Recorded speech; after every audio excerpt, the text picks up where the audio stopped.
بسم الله الرحمن الرحيم الحمد لله رب العالمين والصلاة والسلام على خير خلقه محمد وعلى آله وأصحابه أجمعين أما بعد السلام عليكم ورحمة الله وبركاته خير الكلام كلام الله وخير هدي رسول الله صلى الله عليه وسلم Sözlerden yassı Allah'ın sözü, yollarımızın yassı Muhammed Aleyhisselatü Vesselam'ın yolu.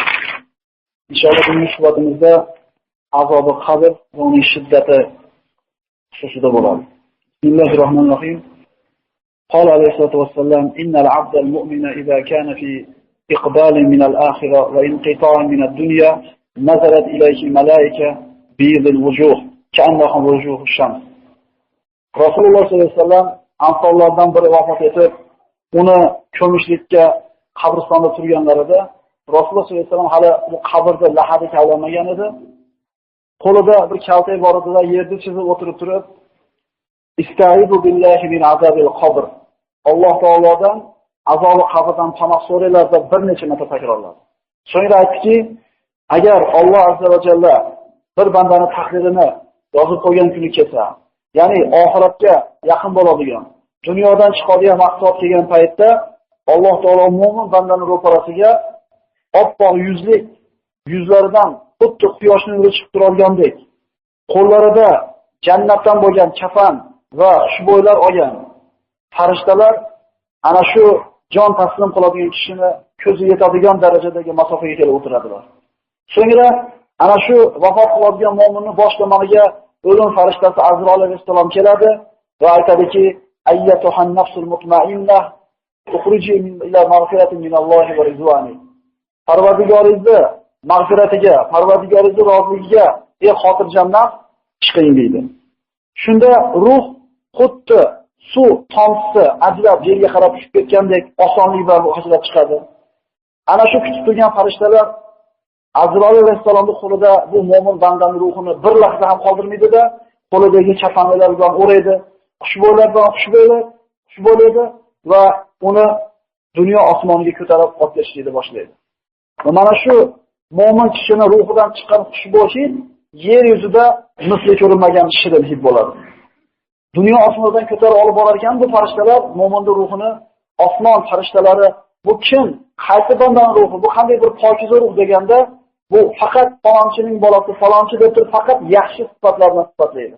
Falonchi namozxon, falon sarfa qilgan odam, falon shahristonli odam faqat yaxshi sifatlar bilan uni zikr qilishadi.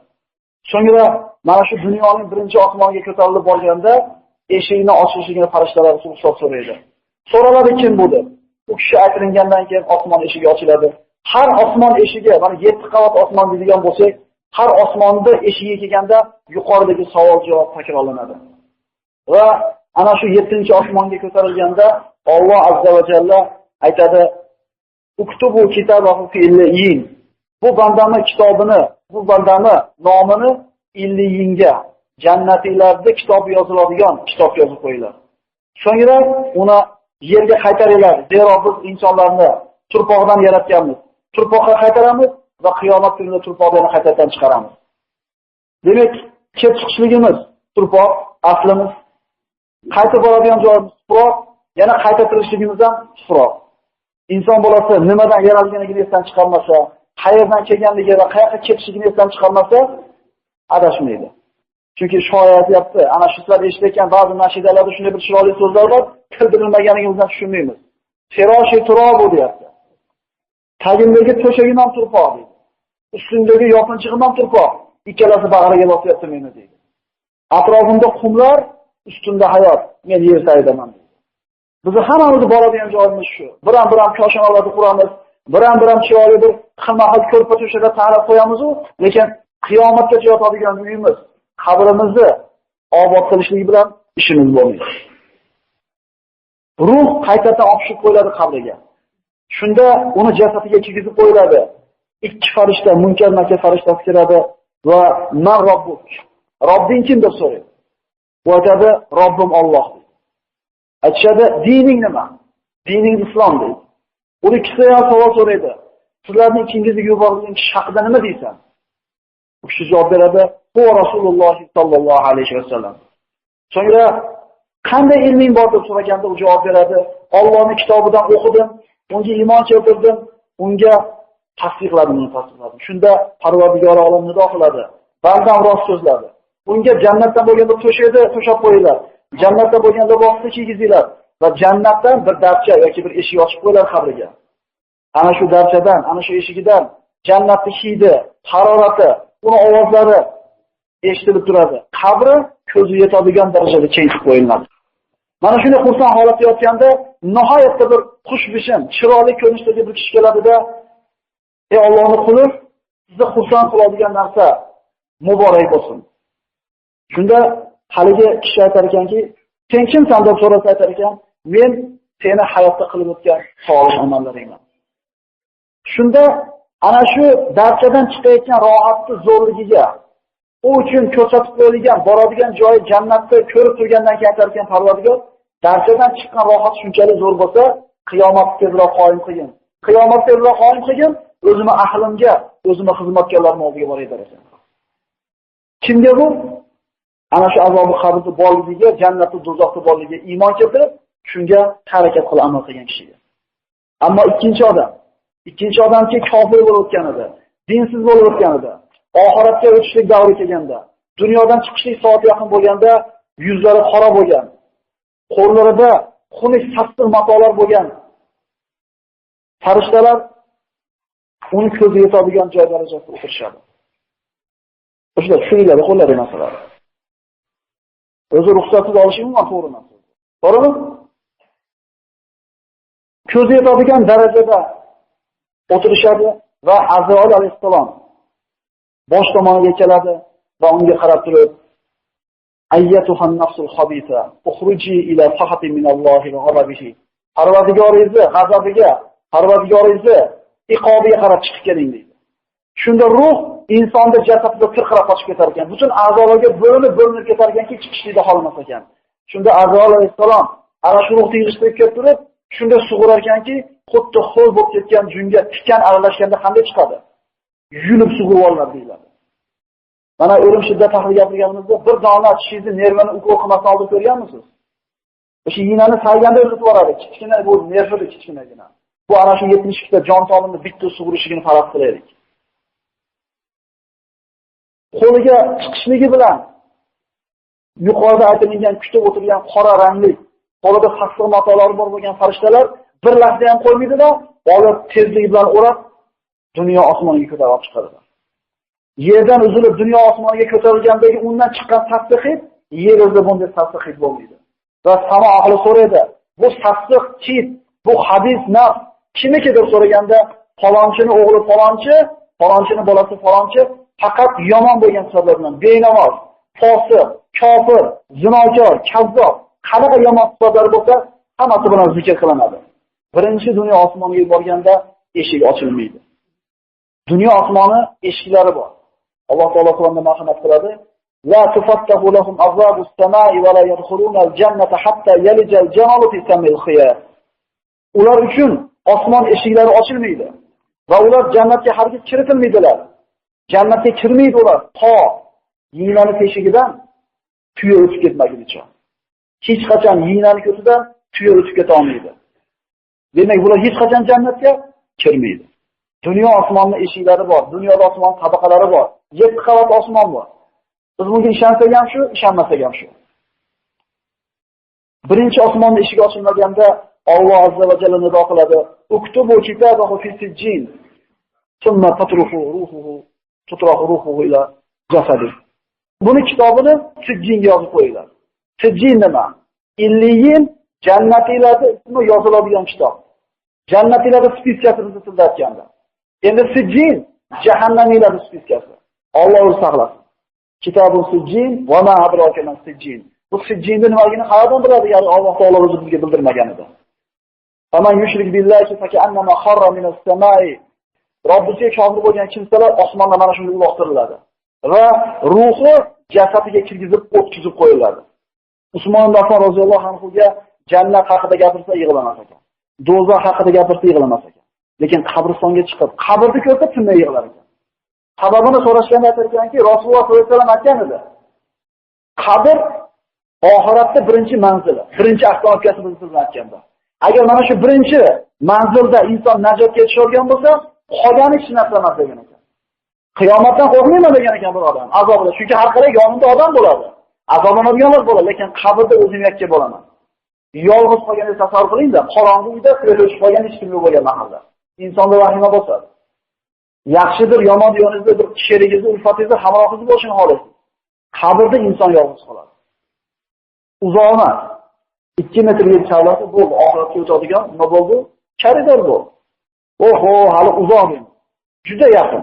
Juda yaqin. So'ngra uni o'tkazib qo'yiladi, ikkita munkar nakir farishtasi kelib so'raydi. Robbing kim? Bilmayman. Chunki kofir tan olmagan Robbisini. Dining nima? Bilmayman. Tilani ichiga yuborgan kishi haqida nima deysan? Bilmayman. Mana ba'zida shu bir savol chiqaradi, yosh bolalarimizga gaplatamiz. Robbing kim? Alloh. Dining nima? Islom. Shuni ham ayta olmaydimi? Shuni ham ayta olmaydimi odam? Tili jag'i aql o'zida bo'lib turib, bu kalimani inson dunyoda aytgan bo'lsa va mana shu kalimani taqozosi bilan yashagan bo'lsa, yana Alloh berar ekan bu kalimani. Bu yo'qlab qo'ysalar, o'sha mahalga borgan, hatto ba'zi karrayimizdan chiqib qoladi, yo'qlab qo'ygan. Alloh taolo bermasa, aqlni qadri yetgan kishilar bo'lgan. Yo'q dedi. Agar sen mulkini hammasini berganingda, butun arab ajamli yerlarni bir qilib turib, meni qo'limga topshirganingda ham, seni bu taklifingga men xuddi javob bermayman dedi. Shunda noumid bo'lgan Qaysar olib chiqib, bo'ldi ekan, ishim tekizib ketar ekan degan holda bo'lmaydi. Rasululloh sollallohu alayhi vasallam oldiga bir oyoqlarini oldiga otdi, sayildi, cho'tishlik uchun. Yana bosh tortdi. Shunda aytdiki, olib chiqib dedi. Qaynab turgan doshqozondagi yoqqa sovoringlar dedi. Ularda radhiyallohu anhum desa, hozirga bor bo'lsin. Nima tarbiyaligingiz bor dedi? Qanaqa tarbiyaligingiz yo'q, faqat Alloh va Rasulini yaxshi ko'raman. Haqqi olmagan ular. 2 kishini olib kelishdi, musulmonlardan asir tushgan. Katta qaynab turgan doshqozonda yoqqa shunday tashlash bordi. Go'shtlari etlardan shunday ajrab ketdi, go'shtlari qozilab ketdi, suvlari yalang'och bo'lib ajrab qoldi. Endi navbat Abdullohga keldi. Hamma sahobalar xursand bo'ldi. Xuddi biz hozir xursand bo'lgan. Biz kimni yaxshi ko'ramiz? Alloh olib keldi. Nasroniy diniga o'tasan men desa, yo'q dedi. Senga o'lim bo'lsin, nimaga unda yig'lading dedi. Yig'laganining sababi quyidagicha. Mendan burun 2 ta birodarni yo'qqa tashadi, shahid bo'ldi, Allohning diydoriga yetdi. O'z kimni yaxshi ko'rsa, o'sha bilan qiyomatda birga bo'lsa, nasroniylar kimni yaxshi ko'radi? O'limdan qo'rqibmas. Alloh yo'lida bitta jonim bor, bitta aziz jonim. Shuningla bersam Allohga rozi etamanmi? Bu shunchalik osonmi deb jonimni bittalik yig'ladim. 1000 ta bo'lganda 1000 ta jonimni qurbon qilishga tayyor bo'ladim dedi. Qaysar qoyil qoldida Payg'ambarimizning hadisini shunday oladigan bo'lsak, sharhini o'qimasdan aka. Bitta Allohning dushmani peshonasini urib qo'ysam, musulmonlarni o'limdan qoladigan bo'lsam, unchalik zarar bo'lmasa kerak dedi-da, peshonasini urib qo'ydi.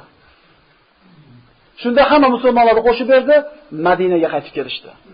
Bo'lgan voqeani eshitgan Umar ibn al-Xattоб uchun jannatga kirib ketaversa qana bo'ldi?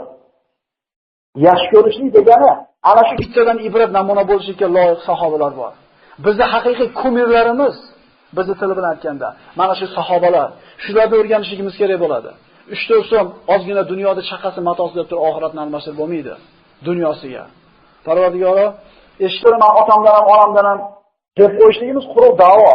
Agar hayotimizda ko'rinmayotgan bo'lsa, Faqih Umayr ibn Vahb men uchun ba'zi o'g'il farzandlarimdan ko'ra menga yaqinroq bo'ldi deb Umar ibn Xattob roziyallohu anhu bu kishi haqida shunday bir chiroyli so'zlar aytadi. Quraysh mushriklari musulmon xuddi shunga o'xshagandek bu 3 ta kalimani qanday ayta olmaydi? Alloh, Islom, Muhammad alayhisalom, Qur'on. Ayta olmaydimi shuni? Ayta olmaydi. Chunki hayotda shu kalima bilan yashamaganmi? Alloh taolo hargiz uni tiliga bu kalimani bermaydi. U uchun dedi Alloh taolo jahannamdan bo'lgan bir to'shakda to'shab qo'yinglar. O'tdan bo'lgan libos kiygizinglar va jahannamdan bo'lgan bir eshikni ochib qo'yinglar. Ana shu eshigidan qabriga jahannamning issig'i, tassig'i, azobi kirib turadi va qabri siqib turadi uni. Shuni siqadiki, qovurg'asi 1-2 yilda kirib ketadi. Xo'p, bu kofirga elanmi? Yo'q akalar. Bu mo'minga ham bor. Rasululloh sollallohu alayhi vasallamning u sahobalaridan Sa'd ibn Mu'oz roziyallohu anhu Madinadagi ansorlardan bo'lgan, o'zini qavmini sayyidlardan bo'lgan. Shu kishi mana Handaq g'azotida yarador bo'ladi va shahid bo'ladi. Shu yara oqibatida. Shu zot vafot qilgandan keyin Rasululloh aytadi, ha, vafot qilganda Allohning arshi titradi deydi. Alloh taolo shunday yaxshi ko'rgan bandalari bo'lgan.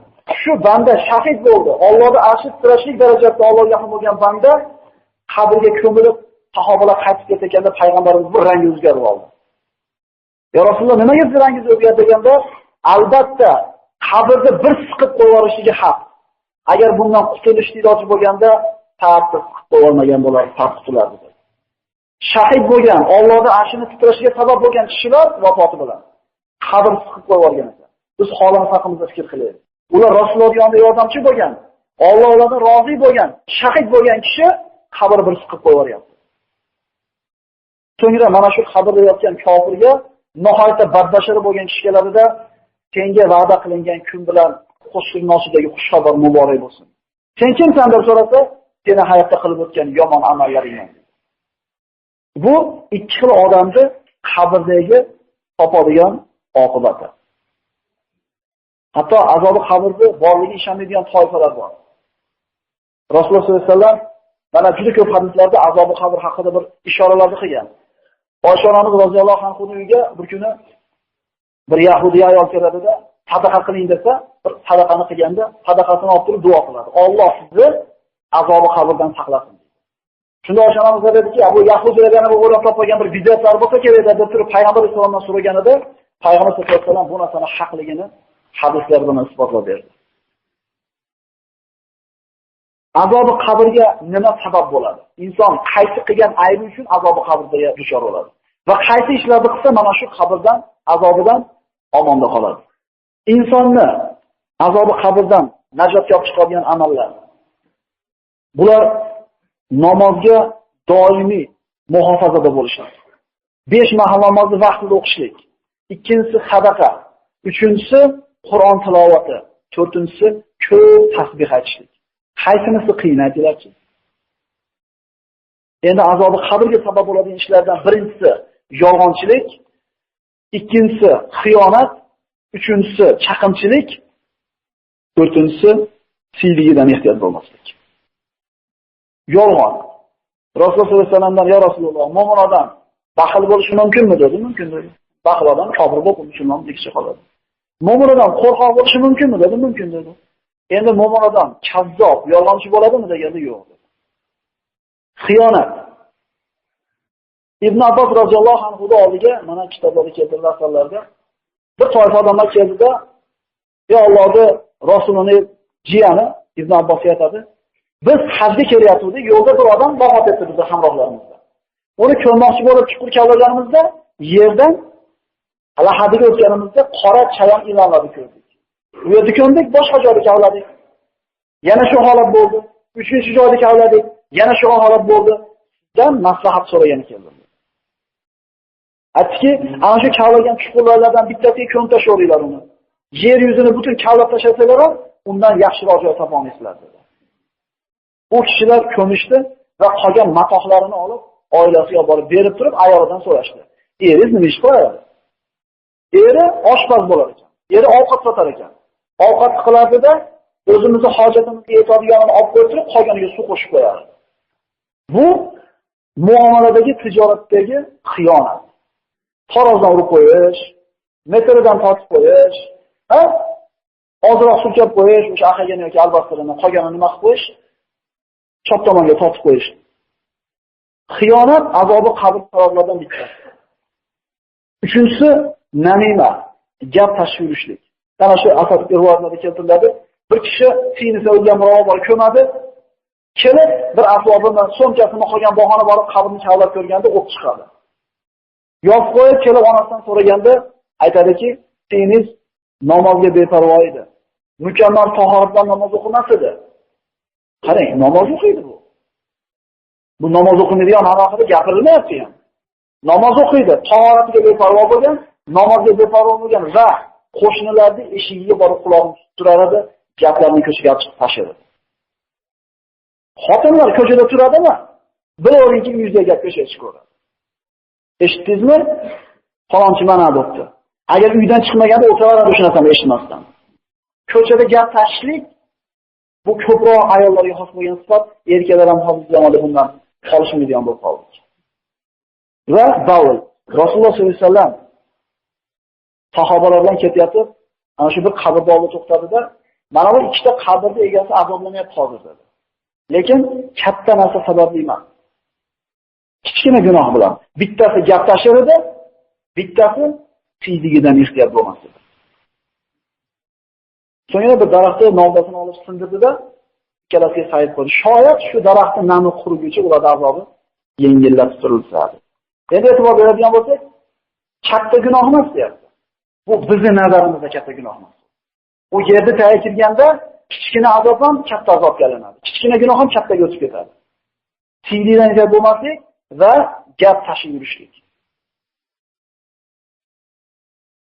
Muhammad ibn Silmok o'zini ashablari bilan qabristonda oldida turib, qabrlarga qarab turib aytdiki, bu qabrlarda jim turishligi tilada aldab qo'ymasin. Buni ichidagi ishlar bir xil emas. Bu qabrlarda hammasi ham jim emas. Ichida qanaqa shovqin, qanaqa azob bo'layotganligini faqat qabr egalari biladi. Va bu qabrlarning ustini bir xil turganligi sizlarni g'ururlantirib qo'ymasin. Qabrning ichidagi holatlar bir xil emas, biri keng, biri tor deb aytdi. Agar o'liklar gapira olgan edi, agar biz eshita olganimizda qanday bo'lardi? Mana shu azobi qabrda azoblanayotgan kishini, azobini qisqirig'ini inson bilan jindan boshqa hamma mavjudot eshitar ekan. Eskilarimiz aytadi, agar oti siyonay qolgan bo'lsa, qabristondan bir yetalab o'tib ketar ekan. Nimaga desa, ana shu shovqinni eshitib qo'rqqanidan ana shu tiyyoradi deb aytilmoqda. Agar eshitadigan bo'lganimizda biz navzu bilan qanaqadir bo'lardi. Alloh saqlasin. Qabrning usti bir xilligi bizni aldab qo'ymasin, qabrlarda jin turganligi bizni aldab qo'ymasin.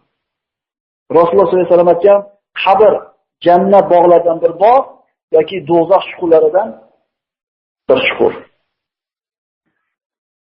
Uzoqqa bormaylikda, hammomda xonaga kelasizmi? Xonasiga. Chidamay ketgan paytingizda nima qilasiz? Shashilib yurib chiqib ketib qolasiz. Xuddi birov ushlab qoladigan. O'shada bir 15 minut yana qolib ko'ring, chiqana bo'lar ekan. U yerdan chiqib ketish iloji bor. Agar chiqib keta olmasangiz, sizni uzoq ketganingizni ko'rib, kirib chiqib ketishadi. Endi sizdan turpoqni totib qo'yib ketganda nima bo'ladi? Qabrga qo'yilgan kishi ana shu oxirgi 7 qadam bosgandan keyin, hatto oxirgi odamlarda qadamini, oyog'ini tovushlarini eshitishar ekan. Mumkin nakir kirib qadam. Bir o'ylab ko'radigan bo'lsak, uzoq emas, juda yaqin bu. Hammamizning uyimiz bor. Hammamizning uyimiz bor. O'shiga shoshilib nima qilamiz? O'zimiz topib bormasak, birov borib qo'ymaydi biz uyimizga. Lekin yana bitta uyimiz borki, biz boraman demasak ham nima qilishadi? Hammaning uyi bor. Hamma uyini obod qilish xohlaydi. Faqat yerda betidagi uyni obod qilish xohlaydi. Yerda tagidagi kishi. Hammaning xaridori bor. Otasi bor, eri bor, akasi bor, bola chaqasi bor. Lekin yana bitta xaridorlikdan chiqarib qo'yamiz. Bu Azroil alayhissalom. O'lim shiddat degan darsda keldi. Azroil alayhissalom har kuni odam bolasiga peshonasiga 5 marta kelar ekan. Lekin inson sezmas ekan buni. Bu xaridor har bittamizni yuzimiz bilan taniydi. Adashtirib olmaydi birimiz ikkinchimizni. Faqat qachon olishligini hatto o'zi ham bilmaydi. Mo'min odam vafot qilganda yerga qo'yilayotganda yer aytar ekan. Sen meni ustimda turganingda ey mo'min banda, odamlar ichidagi eng sevimlisi sen eding men uchun. Chunki Alloh taoloning toatida eding. Endi meni ichimga kirding, endi qanaqa muomala qilaman senga? Kofir, fosiq banda, Allohdan qo'rqmay yashagan banda yerga ko'milar ekan, qabr yana gapirar ekan yer. Sen ustimda yurganingda odamlar ichidagi eng nafratlisi sen eding. Endi meni ichimga kirganda holing nima bo'ladi endi? Ayta olamizmi? Yer meni yaxshi ko'radi yoki meni yomon ko'radi? Yerda tagiga kirganimizni bilamiz. Yer har kuni mana 5 marta nido qiladi. Birinchi nidosi: "Ey odam bolasi, meni ustimda yuribsan hozir yoqqa yugurib, lekin oxirgi boradigan joyim meni qornim. Boradigan joyimiz 2 metr joy. Yer talashib qolamiz, 20 santimetr o'tib ketibdi. Qaynoqingni tot, uyini balab savording, uttaliga million yil yashaydigan dasa. Yerda yuribsan, lekin boradigan joyim meni qornim." Qarang, ololmayotgan joylarimizda qancha pullarimiz o'tkazib yuribmiz. To'g'rimi? Lekin oxiratimizga qancha o'tkazdik? Yetkazolmayapmiz. Bir 10 ming so'm bo'ldi, keyingi 20 ming so'm bo'lib ketyapti uy. Qarz olib bo'lsa ham eplayapmiz. Nima qilish kerak? Yashash kerak va uy kerak. Lekin narigi uychi. Agar shu yerda o'tirganlar shu kungacha o'ziga, dunyosiga sarflagan puli bilan oxiratiga o'tkazgan pulni taqqoslab qo'yadigan bo'lsa, yuziga bilan to'g'ri kelmasa kerak. Bir kunda 100 so'm olib yeysiz. Eniga bo'yiga qilib. Mashinaga 1-2 so'm sarflaysiz. 10 so'm o'tdimi endi? Hamma qashshoq. Hamma qashshoq. O'shuning uchun sahobalar oxiratga o'tkazgan ekan. Abu Dardoga o'xshagan ulug' sahobalar. Ikkinchi nidosi. Ey odam bolasi, meni ustimda xilma-xil lazzatli taom ne'matlarni yeb yursan, meni ichimga kirganingda seni qut-qumuz qilar edi. Sen yem bo'lasan.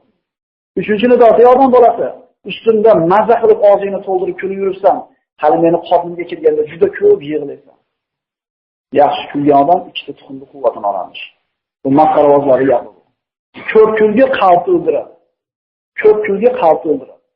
Haqiqiy kulgi ikkinchi oyog'imizdan jannat ostonasidan ichkariga o'tib olgandan keyin bo'ladi. Ahmad ibn Hanbaldan qachon rohat bo'ladi ey imom desa, ikkinchi oyog'ingni jannatga olib kirib olganingda deydi. Hatto bittasi o'tib, hali ikkinchisi o'tmabdimi? Xavotirda tur. Laqad xalaqnal insana fi kabad. Insonni mashaqqat uchun yaratganman degan Alloh taolo. Hech qachon rohat bo'lmaydi dunyoda. Haqiqiy rohat narada bo'ladi? Dunyodagi lub rohatni ayting, orqasida albatta mashaqqati bor. Hatto zo'r rohat bo'lgan go'shtni yeyishdan sizga kirib qolishi bor. Keyin uni olib borib tashlashlik bor, ko'proq o'tib ichiga o'tib ketishi bor. Har qanday rohatning mashaqqati bor. 4-dan, ey odam bolasi, meni ustimda ko'p quvnab qo'ysan yuribsan, hali meni qornimga kelganda juda ko'p xafa bo'lasan. 5-nidosi, ey odam bolasi, gunohlarni meni ustimda qo'rqmasdan qilib yuribsan, hali bu qilgan gunohlaringga meni qornimga kelganingda qattiq azoblanasan. Yer üstü yuribmiz, boradigan joyimiz yerda ichi. Xilma-xil narsani yeyapmiz, yerda tayda bizni yeyishadi. Kulyapmiz, yig'laymiz. Xursand bo'lyapmiz, xafa bo'lamiz. Gunoh qilyapmiz, hali javob beramiz bu narsaga. Mana mashhur duo, Allohumma sabbit qulubana ala dinika va ta'atik. Parvardigoro, bizni, qalblarimizni o'zingni ibodatingga va toatingga sobit qilgin. Sobit degani mustahkam turish degani. Ya'ni haliga chadirab turmaslik, mustahkam turgan odam sobit deyiladi. Alloh taolo bandaga 3 ta o'rinda sabab bersin ekan. Bittasi jon taslim qilayotganda, bittasi qabrda, bittasi qiyomat kunida. Yusabbitullohu allazina amanu bil qawli sabiti fil hayati dunya va fil oxirah. Iymon keltirgan bandalarni Alloh taolo sobit qiladi. Nima bilan? Sobit so'z bilan, dunyoda ham, oxiratda ham. O'lim farishtasi kelganda nima bilan sobit bo'ladi inson? Agar tilidan kufr kalimasi chiqib ketmasa oxirida. La ilaha illalloh aytgan bo'lsa, farishtalar Allohning rahmatini xabarnoma kelib turgan bo'lsa va jannatdagi boradigan joyni ko'rsatgan bo'lsa, demak inson Azroil kelganda nima bo'ldi? Sobit turibdi. Qabrdagi sobitligichi. Qabrdagi sobitligi Alloh taolo ikkita farishta savol so'raganda har bitta savolga to'g'ri javob berib olgan bo'lsa, qalbidan dahshat, qo'rquv, haybat ketgan bo'lsa va jannatda o'tiradigan joyini ko'rsatilsa, qabri jannatga aylantirilgan bo'lsa, bu qabrning ichidagi sobit qilganligi. Uchinchisi, Alloh taoloning huzurida so'ralgan savolga javob bera olsa, hisobi yengil qilinsa va xorlikdan Alloh taolo ko'targan bo'lsa, Alloh taolo qiyomat kunida bu bandasini sobit qildi. Azob qabrda bor degan toifalar bor, yo'q degan toifalar bor. Rasululloh sollallohu alayhi vasallam sahih hadisda keltiryapti, biz borligiga iymon keltiramiz. Chunki sahih hadisda payg'ambar sollallohu alayhi vasallam aytayapti, qabr yo jannat bog'laridan bir bog' yo do'zax chuqurlaridan bir chuqur. Mo'min odam ana shu o'zini vatani bo'lgan qabrga kirishlikdan burun tayyorgarligini ko'rish kerak. Ibn Hozimdan so'rashdi, nimaga biz o'limdan qo'rqamiz? Nimaga biz oxiratga ketishlikda shavqida yonib o'lmaymiz? Dunyoda shavqida yonib o'lganda qadrsa, chunki sizlar deydi. Oxirat degan uylarni vayron qildinglar. Dunyo degan uylarni obod qilaman dedi. Endi kim obod uydan vayron uyga chiqishlikni xohlaydi? Oxiratga o'tkazgan bo'lsangiz, oxiratingizga qaraganingiz bo'lsa, nimasidan xijolat bo'lasiz? Bal borasiz. Xorazmdan holimizdan borasiz bu narsaga. Bugun oxirat bozorini kafob qilib, dunyo bozorini obod qilamiz deb yuribmiz. Dunyo bozori hech qachon obod bo'lmaydi. Hech qachon. Bugun mayitlar haqida fikr qilaylik. Ularda qanchasi yotibdi? Alloh taolo dunyoga bir lahzaga chiqarsa, bir marta peshonasiga qo'yib subhana robbiyal a'lo deyishni Allohdan so'rayapti, lekin Alloh taolo imkonni bermaydi. Bir marta la ilaha illalloh Muhammad rasululloh devolaydi, so'raydi Alloh taolodan. Alloh izn bermaydi. Bizda hali bu imkoniyat bor. Hasibu anfusakum qablan tuhasabu va zinu a'malakum qablan tuzan alaykum. O'zingizlar hisob kitob qilinglar dedi Hazrat Umar. Amallaringizni boshqalar hisob kitob qilmasdan bo'lin. Amallaringizni tarozi qo'yib tortib turinglar, boshqalar amallaringizni tortishligidan bo'lin. Shuning uchun boya aytganimizdek, dunyomizga sarflayotgan pul bilan oxiratimizga sarflayotgan pulni hisoblaydigan bo'lsa hammamiz faqirmiz. Azobi qabrdan saqlaydigan amallar bu aytilindi. Bu azobi qabrga sabab bo'ladigan narsa yolg'on, xiyonat, chaqimchilik va siydik ehtiyot bo'lmaslik va oxiratga sabab qabrda rohatli bo'lishligiga sabab bo'lgan ishlardan namozga beparvo bo'lmaslik va sadaqa deyildi. Xususan mana shu kunlarda masjidimizda bir musofir birodarimiz turibdi, shu odam bir umrani niyat qilgan ekan. Agar qo'limizdan keladigan yordam bo'ladigan bo'lsa, unaqa etek tutmaymiz akalar. Chunki etek tutganda belgisi kelayotgan odam, belgisi kelmayotgan odam xijolat olgandan ham beradi. Shu tashqarida shu birodarimiz o'tirib nogiron birodarimiz, kim agar qo'lida qanaqa imkoniyati bo'lsa, o'sha odamga muruvvat qilib qo'ysak, ajarlaski shu narsa bizni qabrimizni jannat bog'laridan bir bo'lganishga sabab bo'lsin. Alloh subhanahu va taolo eshitgan ma'ruzalarga amal qilishimizga ta'zir bergan bo'lsin. Subhana robbika robbil izzati amma yasifun va salamun alal mursalin valhamdulillahi robbil alamin. اللهم ربنا آتنا في الدنيا حسنة وفي الآخرة حسنة وقنا عذاب النار. اللهم ثبت قلوبنا على دينك وطاعتك. صلى الله تعالى على خير خلقه محمد وآله وصحبه أجمعين برحمتك.